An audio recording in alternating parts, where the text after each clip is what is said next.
6월 25일입니다. 목요일 고린도전서 15장 12절로 19절입니다. 그리스도께서 죽은 자 가운데서 다시 살아나셨다 전파되었거늘 너희 중에서 어떤 사람들은 어찌하여 죽은 자 가운데서 부활이 없다 하느냐. 만일 죽은 자의 부활이 없으면 그리스도도 다시 살아나지 못하셨으리라. 그리스도께서 만일 다시 살아나지 못하셨으면 우리가 전파하는 것도 헛것이요 또 너희 믿음도 헛것이며 또 우리가 하나님의 거짓 증인으로 발견되리니 우리가 하나님이 그리스도를 다시 살리셨다고 증언하셨습니다. 만일 죽은 자가 다시 살아나는 일이 없으면 하나님이 그리스도를 다시 살리지 아니하셨으리라. 만일 죽은 자가 다시 살아나는 일이 없으면 그리스도도 다시 살아나신 일이 없었을 터이요. 그리스도께서 다시 살아나신 일이 없으면 너희의 믿음도 헛되고 너희가 여전히 죄 가운데 있을 것이요 또한 그리스도 안에서 잠자는 자도 망하였으리라. 만일 그리스도 안에서 우리가 바라는 것이 다만 이 세상의 삶뿐이면 모든 사람 가운데 우리가 더욱 불쌍한 자이리라. 아멘. 기도하겠습니다. 하나님, 주신 하나님 말씀을 귀하게 붙듭니다. 우리로 부활의 신앙, 죽은 자가 다시 사는 죄와 사망의 권세를 이기는 승리의 신앙, 부활의 그 신앙으로 이기는 자 되게 하여 주옵소서. 영광을 드립니다. 예수님의 이름으로 기도드립니다. 아멘. 바울이 고린도 교회에 이처럼 부활에 대하여서 자세히 풀어서 쓰는 이유가 있습니다. 고린도전서 15장은 부활에 대하여 가장 자세히 쓴 성경이잖아요. 이렇게 자세히 쓰는 이유는 12절 때입니다. 그리스도께서 죽은 자 가운데서 다시 살아나셨다 전파되었거늘 너희 중에서 어떤 사람들은 어찌하여 죽은 자 가운데 뭐가 없다? 부활이 없다 하느냐. 고린도 교회의 성도들이 부활이 없다라고 하는 겁니다. 부활? 아이 그거 신화지. 어떻게 죽은 사람이 살 수 있어? 아이 그냥 신화지. 부활은 없어. 그렇게 주장하는 사람들이 있습니다. 이해는 되죠. 왜요? 못 봤으니까. 바울은 봤다고 하고 베드로도 봤다고 하고 12제자도 봤다고 하지만 사실 본 사람보다 못 본 사람들이 훨씬 많잖아요. 우리도 못 봤죠. 눈으로는 못 봤잖아요. 사도신경에서 부활을 믿는다고 하지만 막상 현실에서는 마치 부활이 없는 것처럼 성도들도 이제 그렇게 살지 않습니까? 그런 모습들이 우리 안에 있지 않습니까?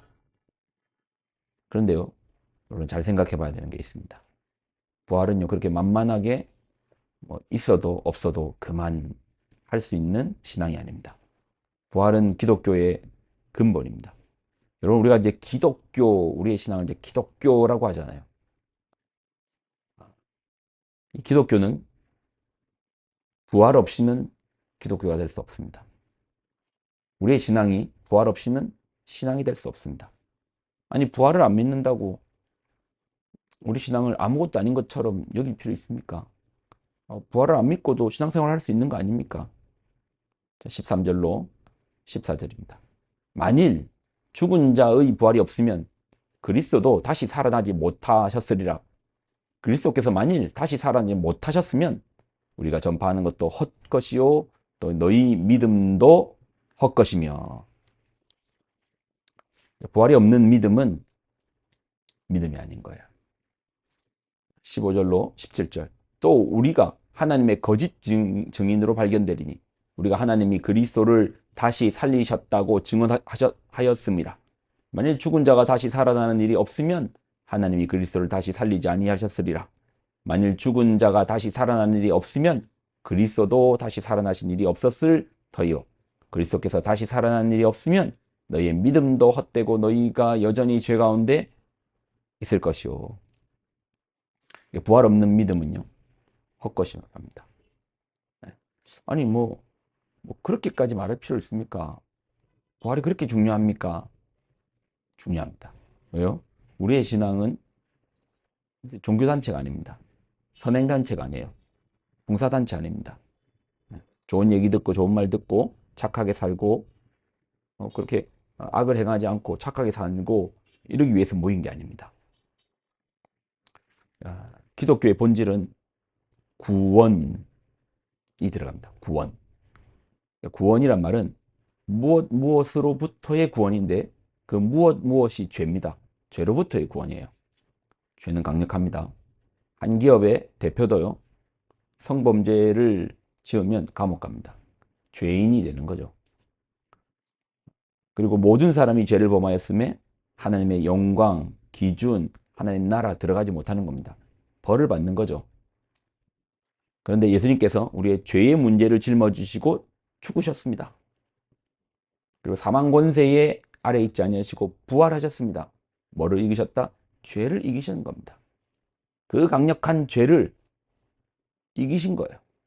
이를 통해서 우리도 예수 안에 있는 우리도 죄를 이기는 신앙, 우리의 신앙, 부활의 신앙입니다.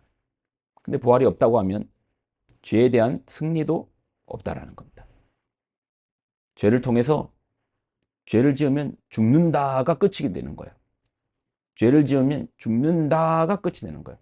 그런데 부활이 없는 우리의 신앙에서는 사람들한테 얘들아 죄 지으면 죽는다가 됩니다. 그 이후에는요. 그러면 이미 죄 지은 사람은요. 죽는다라고 밖에 말을 못해요. 우리의 구원이 무너지는 것이죠.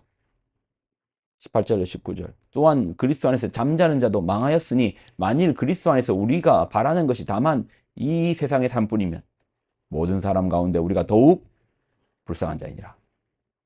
헛것이라는 겁니다. 부활 없는 신앙, 헛것이라는 겁니다. 부활 없는 믿음, 망한 거라는 겁니다. 근데 우리의 신앙이 헛것이 아니고 우리의 신앙이 망하지 않은 것은 우리에게 뭐가 있다? 부활의 승리가 있다. 뭐가 있다? 죄의 승리가 있다. 죄에 대해서 사망으로 끝나지 않고 이 죄를 이기는, 사망 권세 이기는 부활이 있다. 이런 부활의 신앙을 믿는 우리에게 사망은, 죽음은 순리가 아닙니다. 죄 때문에 온 것이 죽음이니까 모든 이 세상의 사람들은 죽는다는 것을 가장 공평한 순리로 바라보지만 부활의 신앙, 죄로부터 이기는 신앙을 가진 우리에게는 그걸로 끝나지 않습니다. 다시 사는, 사망도 다시 사는 이라고 고백할 수 있는 신앙입니다. 오늘도 부활의 신앙을 믿고 참됨으로 나아가는 우리가 되기를 소망합니다. 기도하겠습니다. 하나님 주신 말씀을 귀하게 붙듭니다. 우리 안에 부활의 깃발을 들고 흔들게 하여 주옵소서. 죄와 사망의 권세를 이기신 예수님을 쫓아서 우리도 죄를 이길 수 있는, 죄를 지으면 죽는다에서 머물지 않고 그 죄를 이길 수 있다, 아니 이겼다로 고백하는 우리가 되게 하여 주옵소서. 영광을 드립니다. 감사드립니다. 예수님의 이름으로 기도드립니다. 아멘.